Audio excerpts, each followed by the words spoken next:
नमस्ते साथियों, आज हम शब्द शुद्धि पढ़ेंगे।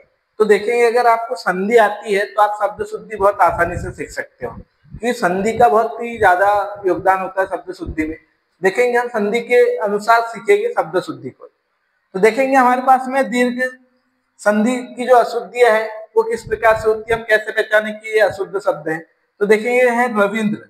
अब कैसे पता करें कि अशुद्ध है या शुद्ध। देखिए बना किससे है, ये बना है रवि और इंद्र से। अब देखें यहाँ पे यहाँ का ही और यहाँ का ही दोनों ही मिलकर क्या हो जाएगा, बड़ा ही हो जाएगा। तो ये क्या बन जाएगा, रविंद्र हो जाएगा। तो छोटा ही नहीं आएगा, है ना। किसी बहुत लोगों का नाम रविंद्र है वो छोटा ही लगाते हैं। तो ये अशुद्ध है और शुद्ध कौन सा हो जाएगा, ये हो जाएगा। वही देखें परीक्षा, तो ये किससे बना है, ये बना है परिधन इच्छा से। तो इसमें भी ये और ई की संधि होकर बड़ी हो जाएगी, तो क्या हो जाएगा, ये हो जाएगा परीक्षा। अब ये देखिए गुरु उपदेश। अब इसमें समझ ही नहीं आता कि अशुद्ध कैसे है शुद्ध कैसे। तो सबसे पहले ये पता होना चाहिए कि र में कभी भी छोटा ऊ लगता है तो इस प्रकार से सिंपल, और र में बड़ा ऊ लगेगा तो कैसा रहेगा वो, यहाँ पे ऐसा गोल घेरा और ये। ठीक है, ये चीज जरूरी है क्योंकि ये यही नहीं पता होता बहुत से लोगों को। अगर किसी को 12 खड़ी लिखने लगा देते हैं तो र में फिर ऐसी मात्रा लगा देते हैं, छोटा ऊ बड़ा ऊ। तो ये गलत है ना। देखेंगे ये किससे मिलके बना है, गुरु। गुरु में हमेशा छोटा ऊ होता है। उपदेश, ये बन गया यहाँ का ऊ और यहाँ का ऊ दोनों जब ऊ मिलेंगे तो क्या हो जाएगा, दीर्घ ऊ हो जाएगा। तो ये बन जाएगा गुरु उपदेश, इस प्रकार से हो जाएगा। वहीं पे देखेंगे अंताक्षरी। तो अब ये शब्द यही लिखते हैं बहुत से लोग। अंताक्षरी का मीनिंग क्या होता है कि लेकर प्रभु का नाम शुरू करो अंताक्षरी। बोलते हैं नाम म आता है तो लास्ट का अक्षर, मतलब ये किससे बना है, अंत्य धन या प्रत्यय जैसे जुड़ता है तो ये हो जाता है अंत्य, मतलब अंतिम वाला।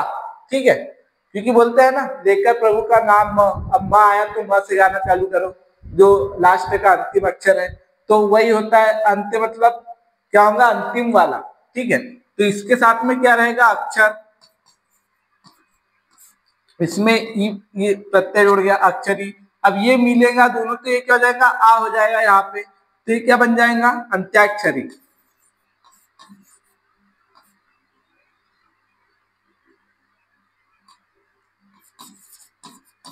तो शुद्ध वर्तनी ये वाली हो जाएगी और वाली अशुद्ध हो जाएगी।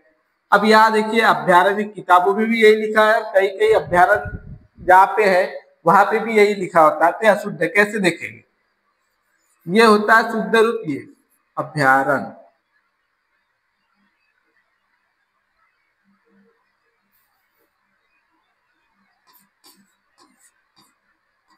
देखिए किससे मिलके बना है, ये है भय, इसके सामने जुड़ गया अ,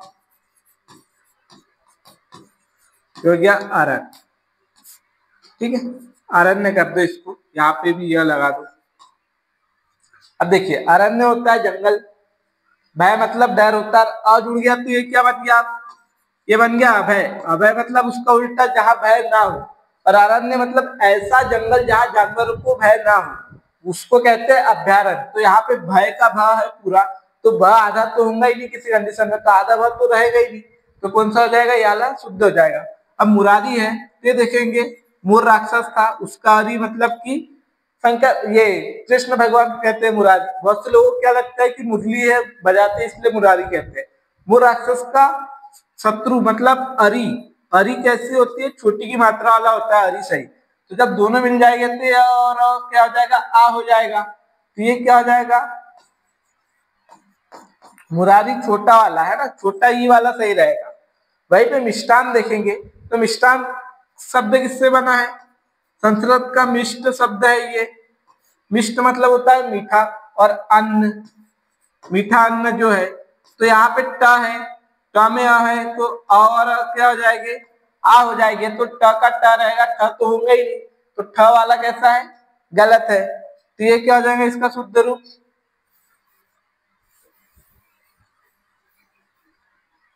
देखिए मुरारी ये हो जाएगा हमारे पास में छोटी वाला, और ये क्या बन जाएगा, ये हो जाएगा मिष्टान। वहीं पे युवा वाणी देखेंगे तो युवा तो होता है, लेकिन संस्कृत शब्द क्या है? संस्कृत शब्द है युवन वाणी। इसमें न का क्या हो जाएगा? लोप हो जाएगा, और ये क्या बन जाएगा? युवा वाणी। युवा है ना, आ नहीं आएगा यहाँ पे, ये क्या हो जाएगा? युवा वाणी हो जाएगा। ठीक है, न का इसमें लोप हो गया है। ये चीज आपको याद रखना, इस प्रकार सब शब्द शुद्धि सीख सकते हैं। आगे देखेंगे अब हम दीर्घ संधि की और भी अशुद्धियां है। देखिए गीतांजलि और गीतावली, तो ये किससे मिलके बना है? ये बना है गीता धन अंजलि। अंजलि मतलब हाथ की अंजलि, इसको कहते हैं अंजलि, है ना। गीतांजलि जो देते हैं, फूलों को अर्पित करते हैं, उसको बोलते हैं गीतांजलि। ठीक है, अब देखिए गीतांजलि अंजलि कैसे छोटी है, तो इसमें छोटी मात्रा रहेगी। वहीं पे गीतावली देखेंगे तो ये किससे मिलके बना है? गीता धन अवली। अवली का अर्थ होता है कतार, लंबी, है ना, लंबी कतार जो होती है। तो अवली जैसे हम बोलते हैं अरावली, है ना, तो अरावली मतलब वहां पर्वतों की क्या है? रेखा है ना। ठीक है, तो ये क्या होगा? अवली क्या होता है? क्रमबद्ध रूप से जो रेखा होती है, ऐसे इस प्रकार से पर्वतों की रेखा, तो उसको बोल देते हैं अरावली, है ना। तो ये है अवली, मतलब हो जाता है गीता की कतार। ठीक है, तो अवली में बड़ी ही रहेगी और अंजलि में छोटी ही रहेगी। वहीं पे ये देखेंगे अभिष्ट सही है या गलत, अभी उपसर्ग होता है। एक चीज आपको याद रखना है कि उपसर्ग जितने भी रहेंगे वो छोटे ऊ के, छोटी ई के, है ना, उसके ही मिलेंगे, बड़ी बड़ा ऊ के नहीं मिलेंगे। तो अभी धन ये क्या हो जाएगा? इष्ट होता है। ठीक है, इष्ट नहीं होता है, तो ठ है, तो यहाँ पे क्या हो जाएगा? ये सही रूप हो जाएगा अभिष्ट। भाई देखेंगे आधीन ही बोलते अधिकतर, आधीन लिखा भी मिलता है हमको, लेकिन ये बना है किससे? अधि उपसर्ग धन इन से। यहाँ ई और ई तो बड़ी हो जाएगा, लेकिन यहाँ अ का ही रहेगा, तो ये क्या हो जाएगा? ये हो जाएगा अधीन। आधीन आ तो होगा ही नहीं कहीं। ये हो जाएगा हरि इच्छा है, तो ये किससे बना है? ये बना है हरि धन इच्छा से। ठीक है, अब देखिए यहाँ का ही दोनों मिलके क्या होगा? बड़ी हो जाएंगी, छोटी तो होंगी नहीं, तो हो जाएगा हरि इच्छा। वही पे प्रतीक्षा में भी क्या होगा? प्रतिधन इच्छा। ई और ई क्या हो जाएंगी? बड़ी, तो ये बन जाएगा प्रतीक्षा। मुनीन्द्र, मुनिधन इंद्र से बना है ये, तो ई और ई क्या हो जाएंगी? बड़ी हो जाएंगी, तो ये बन जाएगा हमारे पास में मुनीन्द्र। वहीं पे कटु उक्ति का क्या हो जाएगा? कटुधन उक्ति, मतलब कि कठोर वचन वाला, है ना। तो ये क्या हो जाएगा? उअरु बड़ा उ हो जाएगा, तो ये हो जाएगा कटुक्ति। लघुत्तम, ठीक है, यह आ जाता है, तो ये देखेंगे ये बना है लघुधन उत्तम से, तो उअरु क्या हो जाएगा? बड़ा हो जाएगा, तो ये क्या हो जाएगा? लघुत्तम। ठीक है, अगर से लघुत्तर है ना, ठीक है, या फिर लघुत्तम है, तब ये शब्द शुद्ध हो जाएगा, क्योंकि इसमें तम और तर जुड़ा हुआ है। और यहाँ पे क्या उत्तम और उत्तर जुड़ेगा, तो वो क्या होगा? संधि होंगी तो बड़ा हो जाएगा। आगे देखेंगे गुण संधि वाले अशुद्ध शब्द देखेंगे, तो देखिए ऋषिकेश यही लिखा हुआ है, लेकिन ये अशुद्ध है। हम लोग क्या समझते हैं कि ऋषि होते हैं, केस मतलब बाल होते हैं, ऋषियों के बड़े बड़े बाल होते हैं, वो आज तपस्या करते हैं, इसलिए उस स्थान का नाम ऋषिकेश रखा होगा। लेकिन वास्तव में क्या है? वो उस शब्द का नाम है रसिक धन इस। अब देखेंगे रसिक मतलब क्या होता है? इंद्रिय होता है। ठीक है, और जो इंद्रियों का स्वामी है वो कौन है? विष्णु भगवान है। तो विष्णु भगवान को क्या कहते हैं? ऋषिकेश कहते हैं। क्या कहते हैं? तो उनका स्थान है, इसलिए उस शब्द का नाम क्या होगा? ऋषिकेश। अब देखिए एक तो उच्चारण हमने ये समझ लिया, अब ये ऋषिकेश बोलने में क्या होता है? दिक्कत होती है, तो क्या करते थे लोग? ऋषिकेश कहने लगे, तो उसी से ये प्रचलित पड़ गया ये नाम, है ना। लेकिन शुद्ध वर्तनी कौन सी है? ऋषिकेश है। विष्णु भगवान को कहते हैं। अब इसके देखेंगे ये किससे बना है, यथा धन इच्छा से, ठीक है। तो ये क्या हो जाएगा, यथेच्छ, ठीक है। यहां पे क्या हुआ, आ का लोप हो गया। अब बुजुर्गों ने क्या किया, यथेच्छा ना बोल के क्या बोला, यथेच्छ बोल दिया, तो वही चलते आ रहा है, इसलिए इसका क्या हुआ, यहाँ पे आ का लोप हो गया है। अब ये देखेंगे चरमोत्कर्ष, देखिए उत्कर्ष मतलब ऊंचा उठाना और चरम मतलब ऊपर, है ना, ठीक है। तो ऊपर उठना होता है, तो चर्म तो क्या होगा, चमड़े का उत्कर्ष होना, ये तो कोई अर्थ ही नहीं बैठता है। तो ये शब्द क्या है, चरम है, चरम धन उत्कर्ष। तो यहाँ पे जब संधि होगी और ऊ मिलके क्या हो जाएगा, ओ हो जाएगा, तो ये बन जाएगा चरमोत्कर्ष। भाई देखेंगे अतिशयोक्ति, तो ये किससे मिलकर बनना है, अतिशय धन उक्ति से। यहाँ भी गुण संधि हो जाएंगी और वो मिलके हो जाएगा, तो आधा शब्द तो बनेगा नहीं, अतिशय योक्ति, ये शुद्ध हो जाएगा। सर्वोपरि देखेंगे तो ये किससे मिलके बना है, सर्वधन, संस्कृत का शब्द ऊपरी जिसमें छोटा ही होता है, तो ये क्या हो जाएगा, ये हो जाएगा सर्वोपरि, छोटा ऊ बड़ा ऊ नहीं आएगा यहाँ पे, ठीक है। तो इस प्रकार से आगे और देखेंगे, देखिए वृद्धि संधि के, है ना, तो ये किससे मिलके बना है, हित धन एसी से। जब और ए मिलेगा तो ये क्या हो जाएगा, ए की मात्रा हो जाएगी यहाँ पे, तो ये क्या बनेगा, हित ऐसी बनेगा, है ना।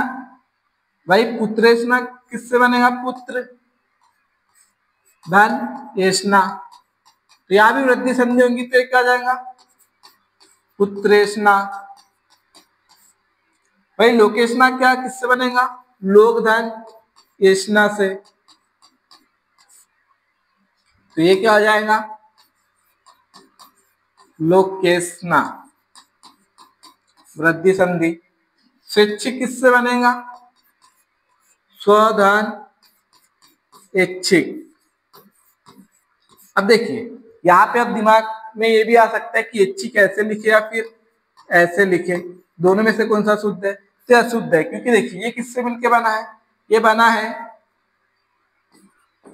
इच्छा, इच्छा में क्या जुड़ा है, ईग जुड़ा है, तो ईग जब भी जुड़ता है तो सामने वाले में क्या होता है, परिवर्तन हो जाता है, तो इसकी वृद्धि किसमें जाएगी, ए में हो जाएगी, और ये हो जाएगा इच्छिक, ठीक है। इस प्रकार से यहाँ आ का लोप हो जाता है, तो ये स्वधन इच्छिक क्या हो जाएगा, स्वैच्छिक हो जाएगा ये।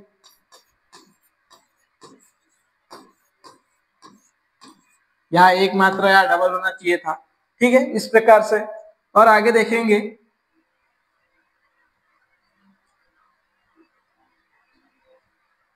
देखिए हमारे पास में अब क्या यन संधि की अशुद्धियां है। अब देखिए ये क्या लिखा है, अभ्यर्थी लिखा है, बोला भी यही जाता है, और अभ्यर्थी हम ही लोग हैं, आप हो, मैं हूँ अभ्यर्थी, है ना, तो क्या कहना चाहिए इसको, अभ्यर्थी ना कह के अभ्यर्थी। देखिए बना किससे है, इसमें आप उपसर्ग भी सीख जाओगे, शब्द शुद्धि में संधि भी सीख जाओगे और उपसर्ग भी सीख जाओगे और प्रत्यय भी सीख जाओगे। देखिए यहाँ पे वैसे तो आ दिख रहा है, अभी तो दिख नहीं रहा है ना, इसमें क्या हुई है, यह संधि हुई है। अभिधन क्या हो जाएगा, अर्थी, अर्थी मतलब क्या होता है, इच्छुक, ठीक है। अब देखिए अभिधन अर्थी होगा तो ये भ, यहाँ का ई और यहाँ का अ मिलके क्या हो जाएगा, य में परिवर्तन हो जाएगा, तो यहाँ पे क्या है, अ है, तो आ तो आएगा नहीं यहाँ पे, तो ये मिलके क्या बन जाएगा, ये बनेगा अभ्यर्थी बनेगा, ठीक है। तो शुद्ध वर्तनी क्या हो जाएंगे, अभ्यर्थी है, ये आधा भ है, यहाँ पे आ नहीं आएगा। वैसे ही गत्यावरोध, तो ये क्या बनेगा, गतिधन अवरोध। अब देखिए यहाँ पे अ है, तो आ यहाँ पे आने का कोई चांस ही नहीं है, तो क्या हो जाएगा, ये हो जाएगा गत्यावरोध। वैसे गत्यानुसार ये बना है गतिधन अनुसार, अ है तो यहाँ भी क्या होगा, ये हो जाएगा गत के अनुसार। वैसे यहां देखेंगे ये बन जाएगा प्रतिधान अंतर।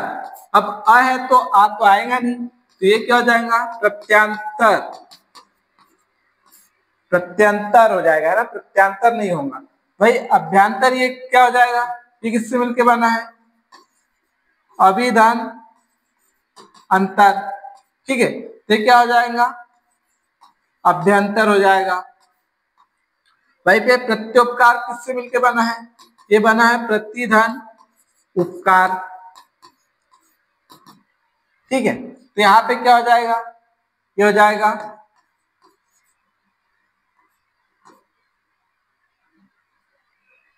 देखिए यहाँ पे ओ कैसे आ जाएगा, यहाँ पे क्या ऊ है ना, छोटा ऊ है, तो क्या होगा प्रत्युपकार। भाई इसका क्या बन जाएगा प्रतिधान अर्पण। अर्पण कोई शब्द ही नहीं होता है, तो ये बनना चाहिए प्रत्यर्पण। तो इस प्रकार से शुद्ध हो जाएगा। अत्यधिक नहीं होता है, क्यों, क्योंकि किससे मिलके बना है अतिधान अधिक से। तो ये क्या बन जाएगा हमारे पास में अत्यधिक। अत्यधिक शब्द शुद्ध है, अत्यधिक नहीं होता है, लेकिन अधिकतर उपयोग हम यही करते हैं अत्यधिक। भाई अध्यात्म देखेंगे तो ये किससे मिलके बना है, ये बना है अधिधन आत्म से, तो ये क्या हो जाएगा अध्यात्म हो जाएगा। देखिए अध्यात्म शब्द है शुद्ध, तो इसमें एक प्रत्यय जुड़ जाता है, तब ये क्या बन जाएगा आध्यात्मिक। तब यहाँ पे आ हो जाएगा, है ना, यहाँ पे आ हो जाएगा। तब किस कंडीशन में, जब एक प्रत्यय जुड़ेगा, तो आध्यात्मिक शब्द सही है और अध्यात्म शब्द सही है। पित्रोपदेश किससे बना है, ये बना है पितृधन उपदेश से। अब देखिए यहाँ पे ऊ है तो वो कहां से जाएगा, तो ये क्या बनेगा पितृपदेश बनेगा। वहीं पे नवरात्रि, देखिए नवरात्रि हम बोलते भी नवरात्रि है, लेकिन ये शब्द क्या है, यह है नवधन रात्रि।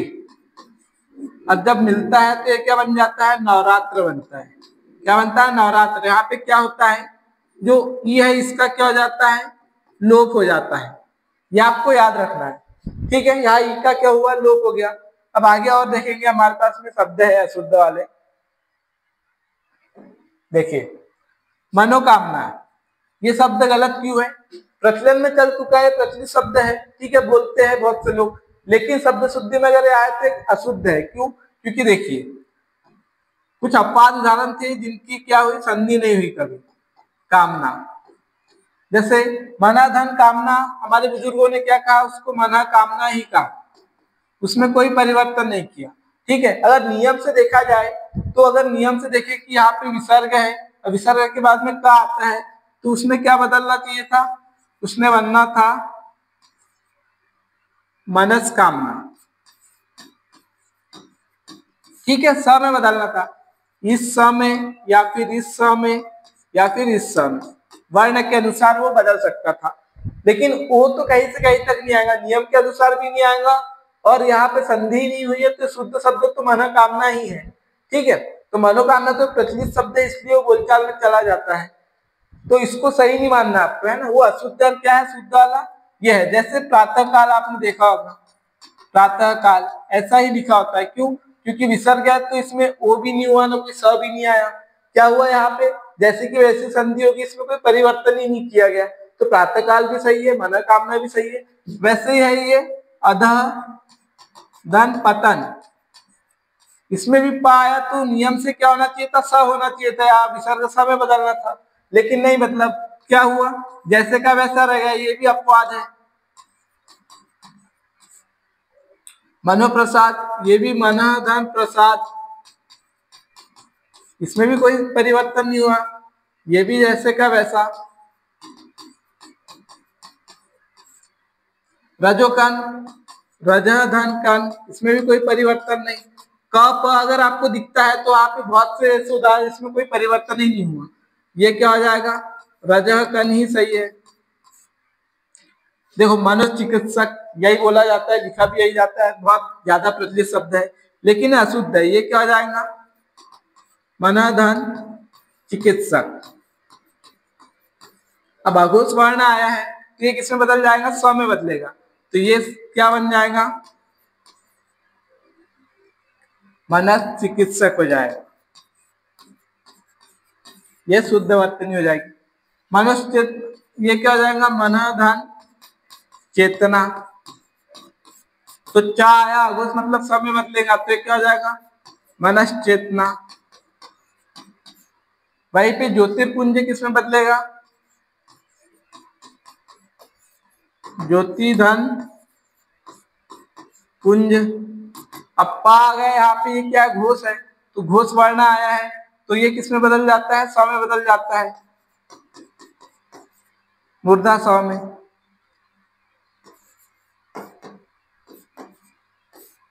ये हो गया, ठीक है। यहाँ पे र में नहीं बदलेगा, है ना, ठीक है, यहाँ बिंदी की रहेंगी वहां पे, ठीक है। ये बनेगा ज्योतिषपुंज बनेगा, ज्योतिर्पुंज नहीं बनेगा, ठीक है। वहीं पे ज्योतिर्पिंड क्या होगा, ये भी क्या हो जाएगा, ज्योतिधन पिंड, ठीक है। यहाँ पे र है तो गलत है वहां पे, ये क्या बन जाएगा, ज्योतिष पिंड, ये स्व में परिवर्तन हो जाएगा विसर्ग। भाई चतुर्दिशा है तो ये किससे बना है, चतुर्धन दिशा, ठीक है। तो यार र में परिवर्तन नहीं होगा, किसमें होगा, स्व में होगा, तो ये क्या हो जाएगा, चतुर्स दिशा, ठीक है। इस प्रकार से हो जाएगा। देखिए यहाँ पे गलती होगी, है ना, देखिए यहाँ पे क्या है, र है, ठीक है। तो यहाँ पे हम देखेंगे किससे मिलके बना है, ये बना है चतुर्धन दिशा। अब देखेंगे कि एक शब्द जब मिलते हैं तो ये क्या हो जाएगा, द आया है तो किसमें परिवर्तन हो जाएगा, देखिए विसर्ग के साथ में ऊ है, तब क्या हो जाएगा इस कंडीशन में, ये बदलेगा र में, किसमें, र में, तो हो जाएगा चतुर्दिश। यहाँ पे क्या हुआ है, आ का लोप हो चुका है, वाला शब्द शुद्ध हो जाएगा। अब आगे देखिएगे हम, देखिए पक्षी राज, प्राणी विज्ञान, मंत्रिमंडल, योगी राज, है ना, तो ये अशुद्ध क्यों है, देखिए सबसे पहले पक्षी शब्द कैसा शुद्ध है, इसी प्रकार सही है, प्राणी भी ये सही है, मंत्री भी याला सही है, योगी भी ये सही है ना, स्वामी ये सही है, विद्यार्थी ये भी सही है, यात्री ये भी सही है, ये क्या है, शुद्ध शब्द है, और ये वाले अशुद्ध है। फिर ये पक्षीराज गलत क्यों है, प्राणी विज्ञान गलत क्यों है, मंत्रिमंडल ये शब्द गलत क्यों है, तो देखेंगे संस्कृत में होती है संधि, संस्कृत के शब्दों में, तो ये शब्द क्या है, ये है पक्षिन धनराज। जब दोनों मिलते हैं तो ये बनता है पक्षी राज। इसमें क्या हो रहा है, न का लोप हो जा रहा है, ठीक है। भाई इसमें भी ऐसे होगा, ये शब्द है संस्कृत का प्राणी धन विज्ञान, इसमें न का लोप हो जाएगा तो क्या बनेगा, प्राणी विज्ञान। छोटी है यहाँ पे, है ना, ये चीज आपको याद रखना है। ये शब्द बना है मंत्रिधन मंडल, तो ये क्या हो जाएगा हमारे पास में, न का लोप हो जाएगा तो ये बन जाएगा मंत्री मंडल। अगर मंत्री शब्द अकेले में आ रहा है तो बड़ी के साथ आएगा, प्राणी भी बड़ी के साथ, पक्षी भी बड़ी के साथ, वैसे ये हो जाएगा योगी, योगिन धन राज। यहाँ पे न का लोप हो जाएगा तो ये क्या बन जाएगा, ये बन जाएगा योगीराज। ठीक है, सभी में ना का लोप हो रहा है यहाँ पे। स्वामी, संस्कृत का शब्द क्या है, स्वामीनाथन भक्त हो जाएगा। तो ये शब्द क्या बन जाएगा, ना का लोप होगा तो ये बन जाएगा स्वामी भक्त, छोटी आएगी। वहीं पे क्या है, विद्यार्थी, विद्यार्थी धन गण।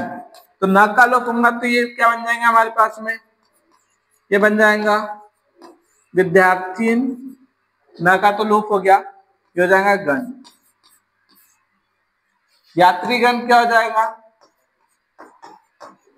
यात्रीन धन गण, ये क्या हो जाएगा, न का लोप होगा तो यहाँ पे यात्रीगण हो जाएगा। तो इस प्रकार से शुद्ध शब्द इसमें न का लोप होता है। इन शब्दों का आपको याद रखना है ना, परीक्षा में पूछे जाते हैं ये। देखिए सशक्ति, ये शब्द सही है, ठीक है। संक्षिप्त भी ऐसा ही लिखा जाता है, वृद्धि भी ऐसे ही लिखा जाता है, और शुद्धि भी ऐसे ही लिखा जाता है। ये शब्द सही। ये अशुद्ध क्यों है,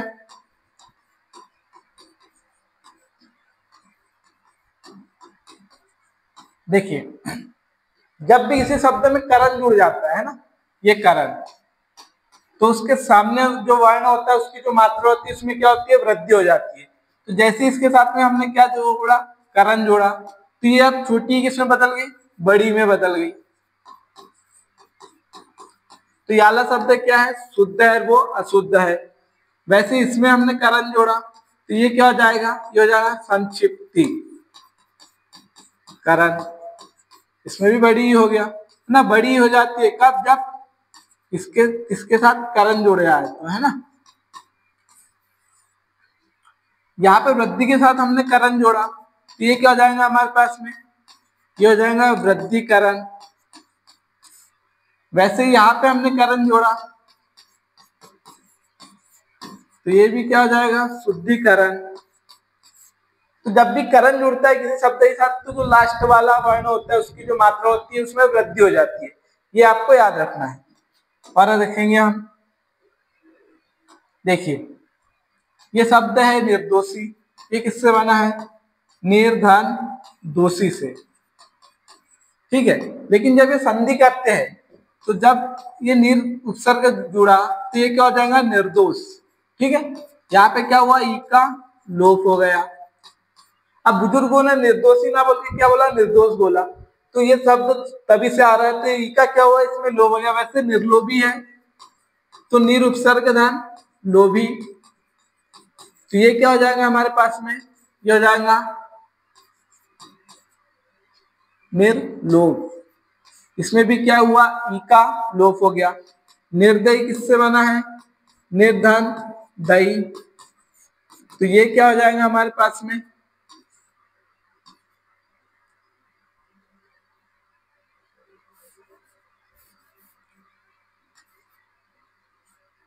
निर्दय शब्द बन जाएगा, ई का लोप हो गया। वहीं पे ये क्या हो जाएगा, निर्धन। देखिए इसमें हम क्या उपसर्ग भी छाटना सीख जा रहे हैं। इसमें क्या उपसर्ग है, तो निर उपसर्ग है। जब निर हो जाएगा तो इसमें से ऊ निकलेगा अलग, तो क्या हो जाएगा, उत्साही। जब दोनों निर उपसर्ग जुड़ता है तो इसमें क्या होता है, ये हो जाएंगे हमारे पास में निरुत्साह, ई का लोप हो गया यहाँ का, ठीक है। वैसे ये है निर्धन अपराध, ठीक है। यहाँ अ है तो यहाँ तो आ आएगा नहीं, तो ये क्या हो जाएगा, निरपराध हो जाएगा, निरपराध नहीं होगा। वैसे ये है हमारे पास में निर्धन अभिमानी। यहाँ पे दो गलतियां, यहाँ पे एक तो निका लोप होना चाहिए, अ नहीं आएगा, क्या आएगा, आ आएगा, तो जगह निर अभिमान हो जाएगा। वहीं पे दूर अवस्था देखेंगे तो ये है दूर उपसर्ग और अवस्था शब्द है, तो ये र मिलके क्या हो जाएगा, पूरा र हो जाएगा, तो रा तो होगा नहीं, तो यहाँ रा है, ये गलत है, ये क्या हो जाएगा हमारे पास में दूर अवस्था हो जाएगा। तो इस प्रकार से हमारे शब्द शुद्ध है। इस प्रकार से हम याद रख सकते हैं ना, अगर समझोगे विश्लेषण से पढ़ोगे तभी, तो कितना ही आप रख लो भूल जाओगे। आगे देखेंगे, देखिए कुमुद का स्त्रीलिंग क्या होता है, कुमुदनी होता है। ये कुमुदनी अगर पूछा जाता है क्या अशुद्ध है, क्योंकि संस्कृत के कुछ शब्द है जिसमें स्त्रीलिंग बनाने के लिए उसमें इनी प्रत्यय जोड़ते हैं, है ना, इनी प्रत्यय जोड़ के, जैसे कमल है तो उसका क्या होगा, कमलनी हो जाएगा, ठीक है। और कमलनी ये भी आए तो ये क्या, ये अशुद्ध और याले शुद्ध है। तो वैसे आपको याद रखना है, कमल से कमलनी, सरोज से सरोजिनी, इनी प्रत्यय जुड़ेगा, काम से कामिनी, इनी प्रत्यय जुड़ेगा, और याले जो शब्द आपको दिख रहे हैं क्या अशुद्ध है। आगे देखेंगे, देखिए विरह से क्या हो गया, विरहनी हो गया। वहीं पे देखिए इनी प्रत्यय, ये देखिए विरह है, धन इसमें क्या जुड़ा, इनी। तो आपको एक चीज याद रखना है, अगर पूछ लिया जाए विरह नी, विरहनी, विरह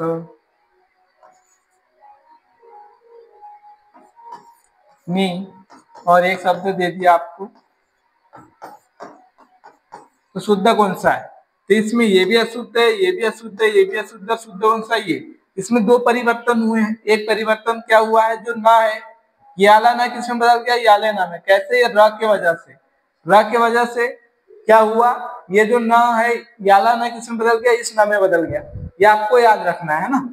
यहाँ पे देखिए बाकी संन्यासिनी ये सही है, भुजंगिनी ये सही है, सर्पिणी ये सही है, और यहाँ पे जो शब्द दिए हैं ये इसके अशुद्ध रूप है ना, ये पूछ सकते हैं। तो आपको ये याद रखना है कि इन शब्दों में क्या होता है, इन्हीं प्रत्यय से।